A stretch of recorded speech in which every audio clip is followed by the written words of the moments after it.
Sir मैं एक चीज़ और पूछना चाहता हूँ, आपको लगेगा कि ये कैसे बच्चों वाले सवाल है, लेकिन सच में ऐसे ही सवाल आते हैं मन में।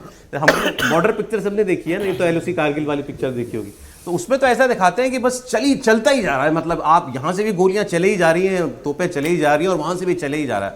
तो ये बर्स्ट में होता है, रुक रुक के होता है या लगातार होता है?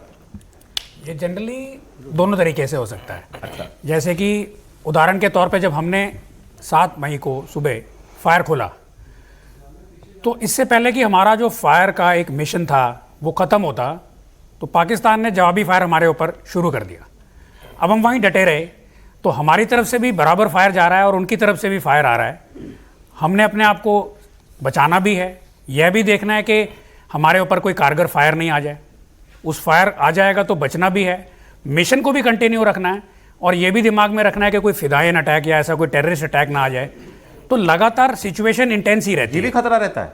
बिल्कुल रहता है। मतलब कि 2 आर्मीज की एंगेजमेंट के बीच में आतंकवादी भी घुस जाए? बिल्कुल घुस सकता है। इसको हमें कंटिजेंसी में, जैसे कि कर्नल बिष्ट बता रहे थे, हमारी कंटिजेंसी प्लानिंग में हमेशा रहता है कि अगर मैं सिर्फ सामने दुश्मन के इलाकों को ही देखता रहूँगा और कोई टेररिस्ट इन्फिल्ट्रेट करके मेरे को पीछे से अटैक कर देगा, तो ये भी हमारी एक प्लानिंग में हमेशा रहता है कि ऐसा कुछ नहीं हो जाए कि हम एक ही तरफ देख रहे हैं और दूसरी तरफ से अटैक आ जाए।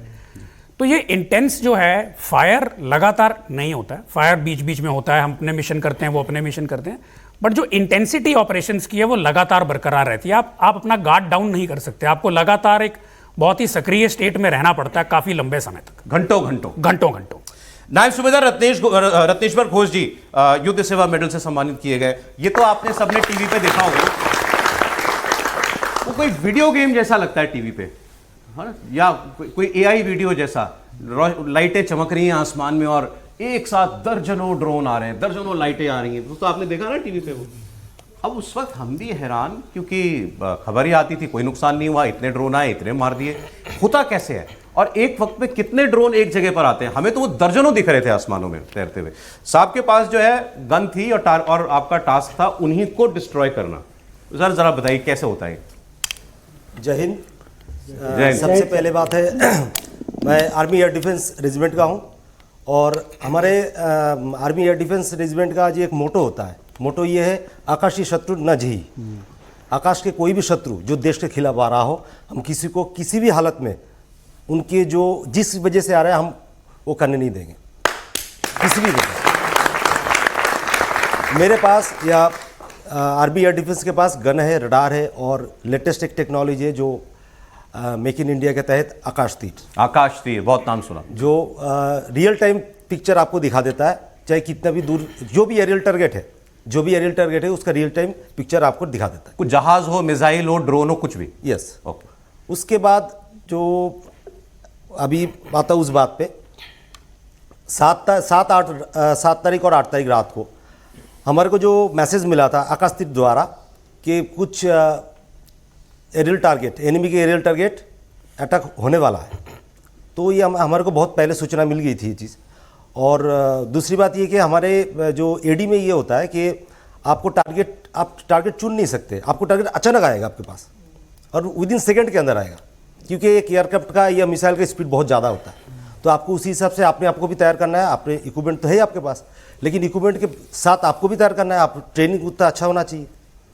तो इसी हिसाब से जैसे हमारे को मैसेज पास हुआ तो हम उसी डायरेक्शन में फॉलो करते रहे रडार के द्वारा, और रडार के द्वारा वॉच करते जैसे ही इन रेंज आया तो हमारे ये इन रेंज मतलब आपकी गन के रेंज, हमारे गन के रेंज में जैसे आया तो ये दिखाई दिया। तो रात के समय जो एक्चुअली इतना तो दिखाई देता नहीं रात के समय, लेकिन जो लाइटें दिख रही थी और जो हम आकाश तीर से देख रहे थे, कम से कम एक साथ 10 से 15 ड्रोन था एक लोकेशन में एक साथ 10 से 15 ड्रोन आ रहा था, उनके जो जिसके लिए उनके टास्क के हिसाब से भेजा था। लेकिन ये कभी हो नहीं सकता कि आर्मी एयर डिफेंस का इक्विपमेंट लगाओ और कोई भी एरियल टारगेट देश के ऊपर आ जाए, क्या ये हम होने नहीं देंगे। और उस समय हमारे जो एडी गन्स है, एडी गन से इतना ज़बरदस्त फायर किया हमने कि एक मान लो एक आपने महाभारत में देखा होगा अर्जुन तीर मारता एक दीवार खड़ी करता है, वैसे एक दीवार खड़ी कर दिया। वाह, हमारे गन से। कितने लोग, जैसे एक लोकेशन में आपने बताया माने 15 ड्रोन आ रहे हैं, आप कितने लोगों कितनी गन है एक जगह पे? एक जगह पे जो मैं एक सेक्शन कमांडर था, मैं एक सेक्शन कमांडर हूँ, मैं तो मेरे अंडर 15 बंदे थे और मेरे पास 2 गन था। तो इसी हिसाब से जगह जगह पे डिप्लॉय करते हैं हम, जो इंपॉर्टेंट जगह होता है। 15 टारगेट 2 गन, 15 बंदा मेरे पास था, 15 क्रू। मैं कह रहा हूँ 15 ड्रोन आ रहा है Yes. और 2 गन है। 2 गन है। अच्छा, तो उसी हिसाब से जो एडी गन है इतना ज़बरदस्त फायर करती है, तो 15 की 40 आ जाए एक साथ कोई प्रॉब्लम नहीं। कोई प्रॉब्लम नहीं। तो इतना बढ़िया फायर किया और हमने 5 ड्रोन बर्बाद किए। उसके बाद जो 15 ड्रोन आ रहा था, तो 5 ड्रोन जैसे हमने गिरा दिया, उसके बाद बाकी वापस चले गए, यूटर्न हो गए, आए ही नहीं, कि उनको पता चल गया कि एडी गन इधर लगा हुआ है। अच्छा, फिर पलट के आया बाद में कभी? पलट के नेक्स्ट डे भी आए थे, नेक्स्ट डे भी पलट के आए थे। अच्छा, लेकिन नेक्स्ट डे पलट के आए थे, तब भी हमने फायर स्टार्ट किया, तो तब भी वो आपने अचीव नहीं कर पाया जिस वजह से वो आया था, फिर वापस चले गए। मैंने वो गन मनीष मैंने शायद देखी है, कि मनीष सब जानते हैं, मतलब काफ़ी चीज़ें समझते हैं वो डिफेंस रिलेटेड। वो चेयर पे आप बैठे होते हो, वो रोटेट होती है ना, Yes. वो हर डायरेक्शन में घूम जाती है। Yes, yes, गन सामने आपके 360 फायर करती है। 360 डिग्री आप घूम सकते हो। Yes. अच्छा, और टारगेट आपको दे रहा है आकाश तीर हाँ, और रडार। आकाश तीर हमारे को मैसेज दे रहा है कि इस फलाना डायरेक्शन में आ रहा है। ठीक है, फिर हमारे जो रडार है, उस रडार को उसको लॉक ऑन कर रहा है। रडार आपके करीब ही है। Yes, okay, radar lock on कर रहा है, और जैसे ही रडार लॉक ऑन कर रहा है, गन के इन रेंज, जो गन के रेंज होता है, कार का रेंज, उस गन के इन रेंज होते ही हम रडार से फायर करते हैं। रडार से भी फायर कर सकते हैं या गन पे बैठे बैठे भी फायर कर सकते हैं, 2 तरह के हैं। तो जो मैं समझना चाह रहा हूँ कि जो आदमी गन पे बैठा है, जो देख रहा है, मैसेज आ गया, अब वो आंख से भी देख पा रहा है, तो उसको आपके ऑर्डर की जरूरत नहीं है, वो एंगेज कर देगा सीधे, या आप बोलोगे फायर?